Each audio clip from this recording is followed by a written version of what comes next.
Yan, nandito naman po tayo sa ating opisina, gabing-gabi na of course, at this time nag-ano na po tayo guys, nag-iihaw na tayo ng mauulam, tama bang sinabi ko?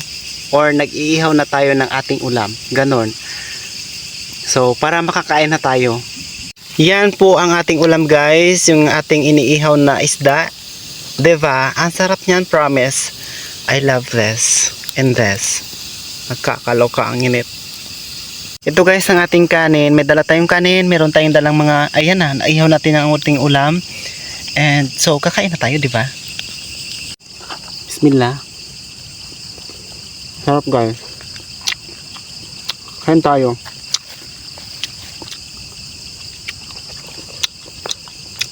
Sensya na kayo, walang magagawa ko ng ating video. Ang ulam namin inihaw.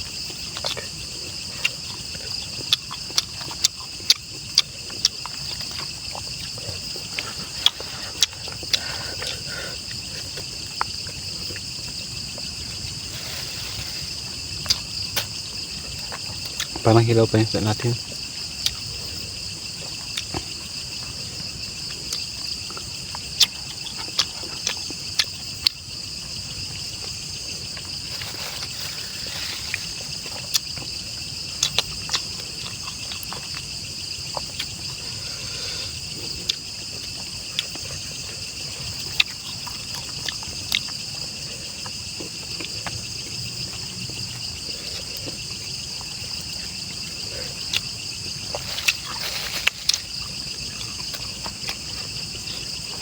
Mahang sili demonyo kasi yung sili natin.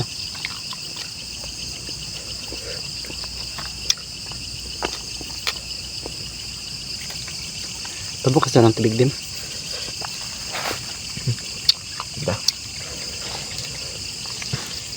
Guys.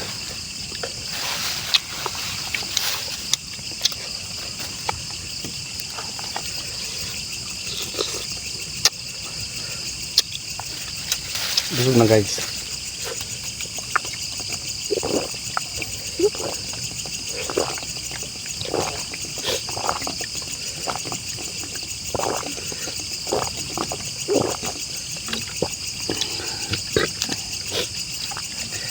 So, alhamdulillah. Pasensya na kayo kung naudluta ang pagkain natin doon kasi nga umuwi na talaga ako guys. Kailangan ko nang magpahinga. And natapos ko na rin naman lahat doon. May nakuha tayo konti lang, tamang pang-ulam lang. Oh my gosh, Mimi, alis dyan. Nagvi-video tayo. Nakakaloka kami. Excuse mo na, Mi. Dito ka sa baba. Ay, dito ka sa kabila. Ayan. Thank you, Mi. Diyan ka lang. Stay, stay, stay. Okay? Nagsisikap talaga ako ng bonggang-bongga, guys. Kasi nga, sa totoo lang, ako yung taong nang sobrang hirap. Ako yung taong nakaranas ng samot-saring parinig. Ako yung taong walang buses sa karami-ramihan ng tao, kahit sino man, kahit sa politiko.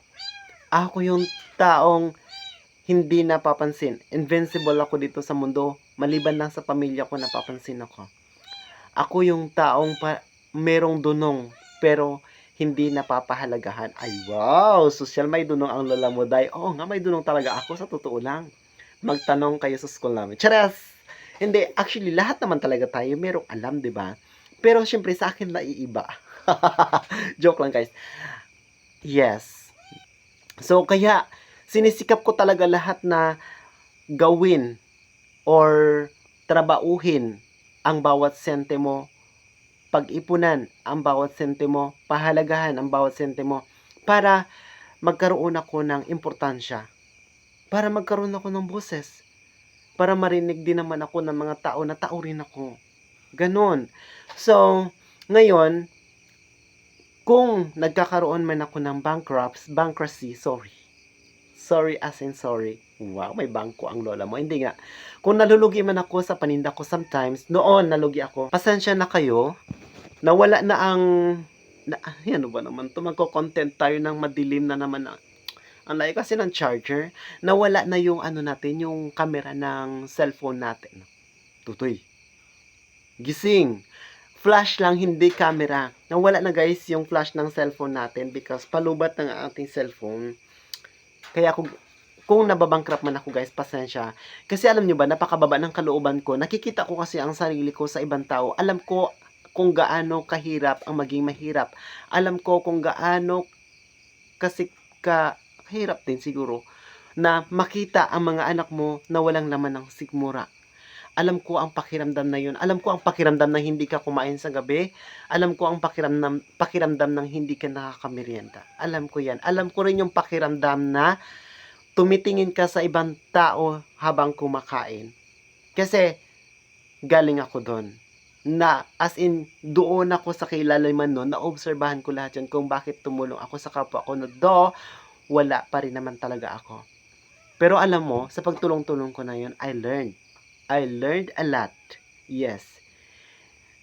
Ang natutunan ko sa sarili ko, sinabi ko sa sarili ko na, Doy, magpayaman ka muna. This is not yet the right time para tumulong ka sa ibang tao. Magpayaman ka muna kung gusto mong tumulong sa ibang tao. Magpayaman ka muna kung gusto mong marami talagang mga bata o kung sino-sino man ang makakain ng tama. Gawin mo muna yan sa buhay mo, sa pamilya mo, bago ang iba. Kaya lahat ngayon ng mga pinapadala ni Mami ay pinagsisikapan ko. Pinapalaga ko hanggat sa kaya ko.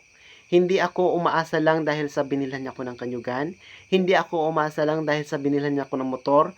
Hindi ako umaasa lang dahil sa pinagawaan niya ko ng bahay.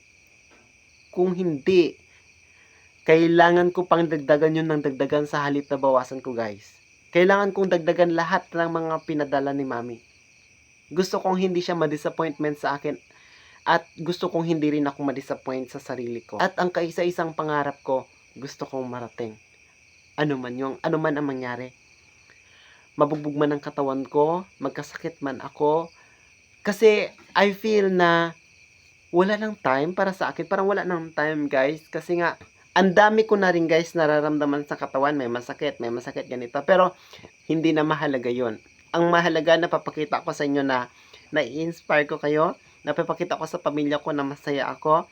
Napapakita ko sa inyong lahat na mga viewers ko at sa pamilya ko na positive ako. 'Di ba? At least, kahit papaano, hindi ka namumblema sa akin.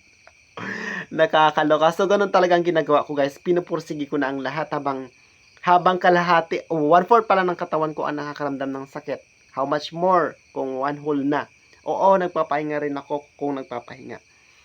Pero saglit lang talaga. Kailangan ko na gawin ang lahat. Kailan ko pa gagawin kung wala na? Actually, napakadali lang mangarap. Napakasarap mangarap. Pero dapat sabayan mo na aksyon. Pananalig sa Panginoon at pag-aalaga sa iyong kalusugan. Ganun lang yun. Ginagawa ko naman yun. Alam ko yan. Pero lang guys, talagang hindi pa sapat ang lahat. Kailangan kong magdobli, tripli, kung kwadro pa, kung kaya pa ng katawan ko, gagawin ko. Ganun ako kadesperadong tao guys. Hindi talaga umuurong ang lulo nyo palabanday. So, ganun lamang guys. Maraming salamat sa inyong hindi pag-skip ng ads. Although na ganito ang video natin, para siyang blurry or para siyang dark. Hindi na siya parang talaga, as in ganun na nga. Pero nagpapasalamat talaga ako sa inyo. Pinapagtyagaan ninyo ang bawat video ko na hindi kayo nag-skip ng ads.